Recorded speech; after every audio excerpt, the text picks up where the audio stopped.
Sponsors. You wanna be at the top? Inshallah. Are we the cream of the crop? Inshallah. You gotta rock till you drop. Inshallah. Cause believers never stop. Yeah. MashaAllah. Come on.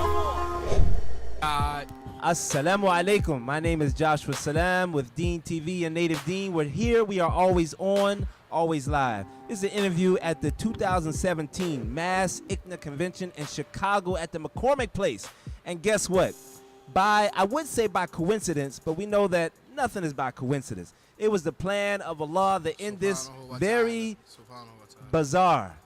And it wasn't bazaar, but it was in a bazaar that I ran into a man named Ibn Ali Miller, who, like he said, who is now the newest member of Native Deen. That's right. We just inducted him into the honorary group of Native Deen. We did our first performance together on the side of the studio and rocked it. MashaAllah, on Not Afraid to Stand Alone. And you guys, if you don't know, I'm gonna just let you know that there was a video online that went viral of a young man in Atlantic City who was just driving by, saw some youth that were up to something that they shouldn't be involved in, and something in his heart said, you know, I should do something. And he wasn't looking for fame, he wasn't looking for money, he wasn't looking for nothing. He just got out and gave those youth a talk. And raise your hand if you saw that thing online. On your phones though. Everybody on your phones though. Oh y'all the real cowards. Record that too. Everybody on the phone, record that. Coward. Everybody recording the phone. Real coward. Ain't cool, man. Y'all in the middle of the street. Look, she's smiling and laughing. They laughing. Look, he laughing. He got a big smile on his face, bro. He got a big smile on his face. Look at your man right here. It's supposed to be your man. He dying. He can't. Yep.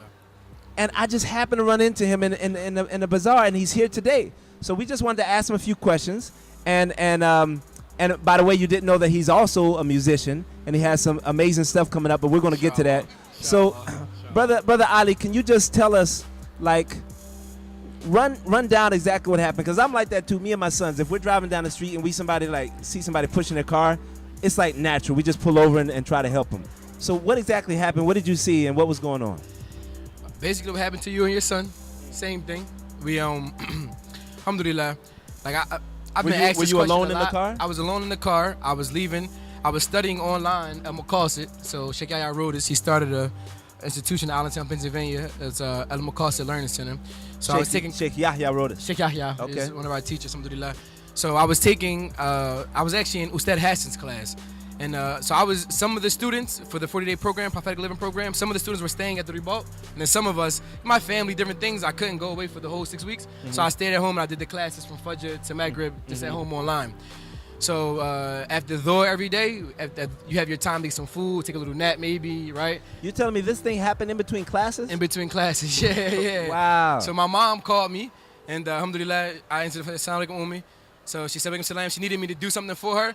And I'm telling you, I really, really wanted to say no. Like, I was trying to find a way to say, Mom, I got to study. I'm trying to take a nap. I'm trying to eat real quick. Right. I was thinking of the best excuse in my head, just didn't come out. Only I say is okay.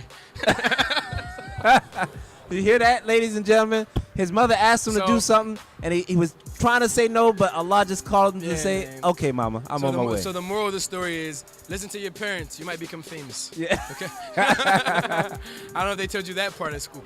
No, but seriously, though, they and then from there, I stopped at the corner store.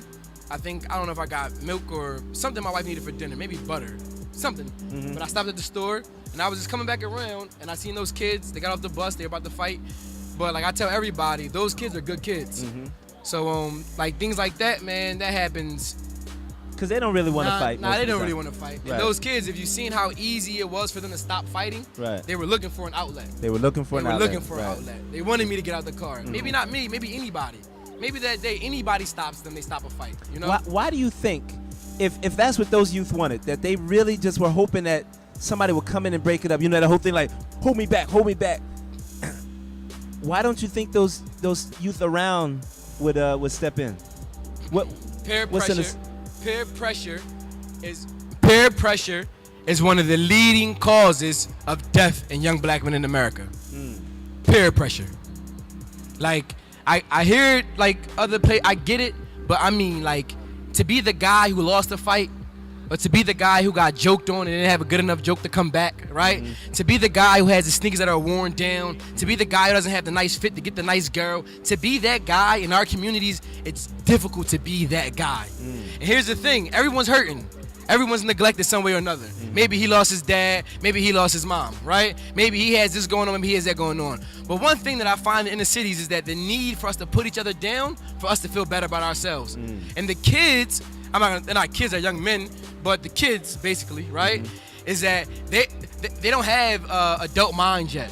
Frontal lobe, all that stuff going on. So they're not thinking about the aftermath. They're not thinking about the next person's emotions. They're not thinking about this thing having a chain effect for life 10 years down the line. All they are thinking about is, how do I make my situation better right now today? Right. So maybe today is saying, hey, your pants are too tight. Right. Or hey, you know, you're so black that, I don't know, the black jokes. Or in the case with the boys, they were fighting over a girl who didn't want either one of them. And it was like... Right. Yeah, I had a lot of jokes on me, man. People used to said I had a peanut head. Yeah. I see that a little bit. Yeah. A little bit. A little bit, man. I can't. The Koofy hides it well, man. Koofy hides it. Yeah, I had it was tough. You're right. So are these some of the things that you? Well, first of all, I want to know that quote, because that's a powerful quote. The number one cause of death in young black men in America is peer pressure. Where's that come from? Where do you get that from? Because my own experiences growing up, my mom's tried her best. I would like to thank my mom.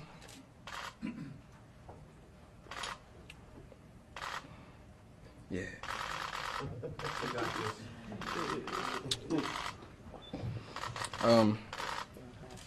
When I was young, we grew up in the projects. When I would get on punishment, she would make me read books, and I either had to write a short story or a poem. She made me read.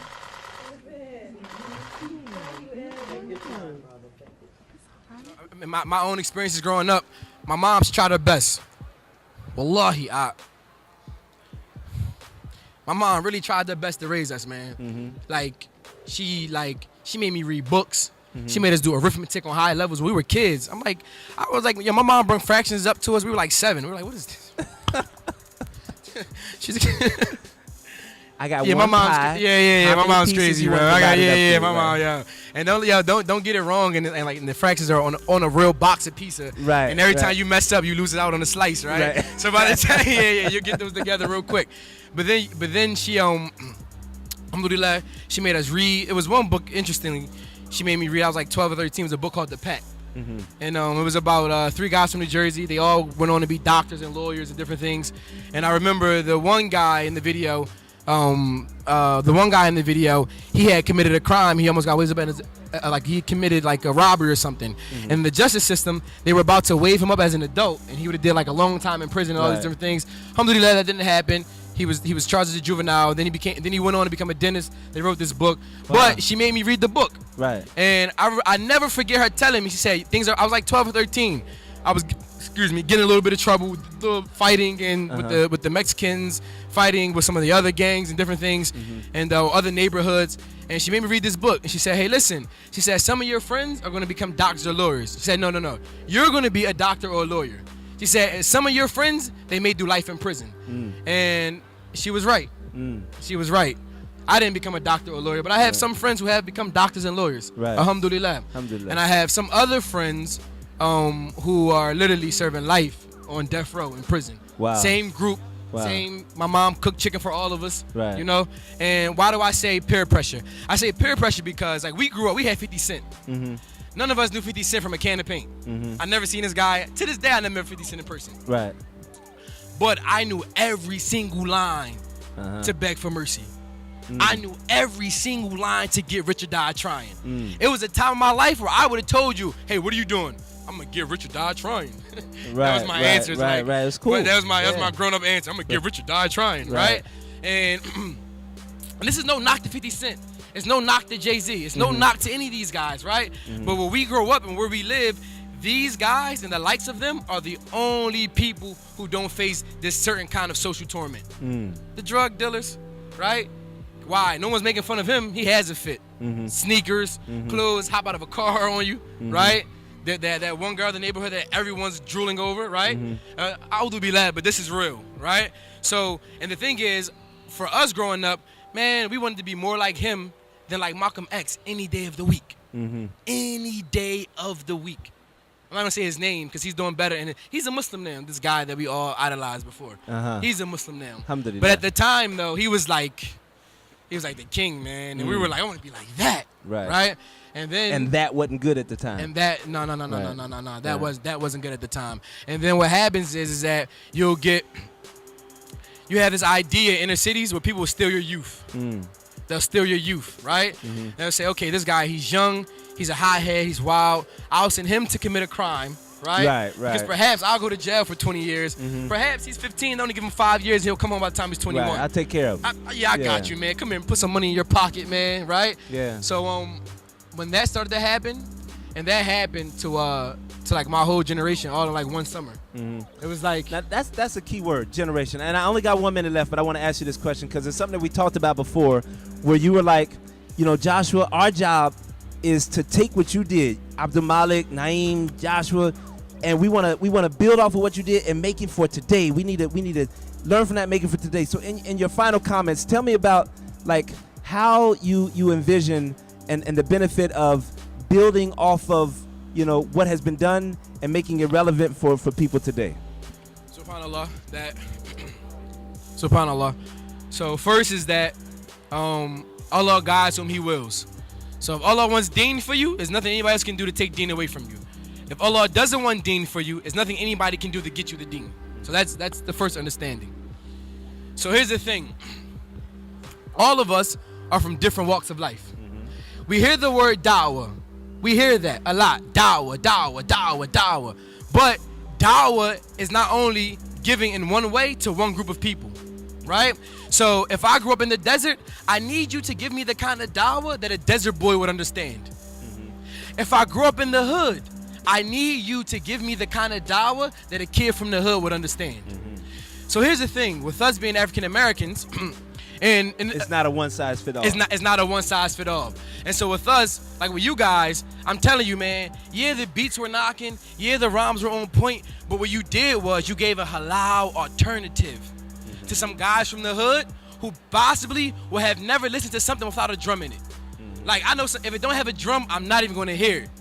But here's the thing. Ask you a question. How many people have become Muslims? How many people got on the right path from native deen, from that music?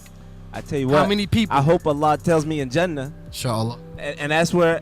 Inshallah. Hey, in Jannah we gonna regroup. Inshallah. With the fourth member of Native Deen. We're gonna be there right at the gates. Inshallah. Make dua for this. This is a true story, inshallah. I'm gonna meet Ibn Ali Miller at the gates of Jannah, inshallah. Well, Allah, inshallah, will forgive us of our sins for the little things that we did, whether it was making music or just stopping your car while youth were getting off the bus, and we can be singing forever in Jannah as we get to see Allah and hear Allah, inshallah. That's what happens in Jannah, my brother.